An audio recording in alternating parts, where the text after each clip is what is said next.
The ideas behind iorganizethat.com all started around the Christmas season of 2014 when I was a senior at university.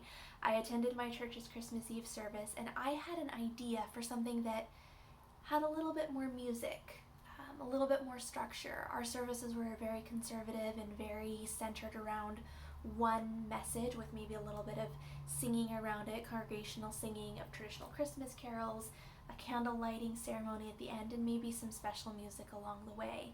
And I had an idea for putting together a program that was a little bit more theme-based around the gifts of the Magi and how they might symbolize different elements of Jesus' character.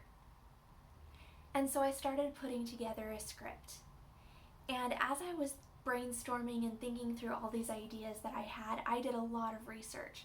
I Googled, I looked at YouTube, I searched for websites that might provide scripts for me, and what I was finding was that the scripts that were already written, that were available for maybe my church to purchase or for me to download and edit, a lot of times they seemed very children's program oriented, sometimes a little bit cheesy, like there's a fourth wise man who brings sort of a funny gift. And a lot of the other programs that were available were just too theatrical. They had too many parts and too many characters, and they relied on set design and costumes, or there was just too much music for a church my size to really put together effectively.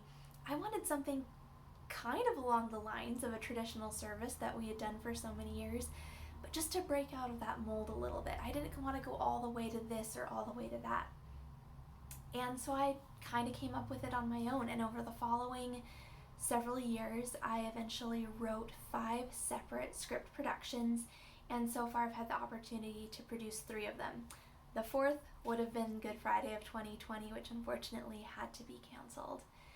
But I learned a lot along the way, and I wrote out guides and checklists, and I wrote out this brainstorming idea of over 40 different elements that you could potentially use in a Christmas Eve service specifically, and also 15 separate, completely separate concepts. You could overlap a couple of them or mix 2 together, but really 15 different ways to present the Christmas story to your church in a special service.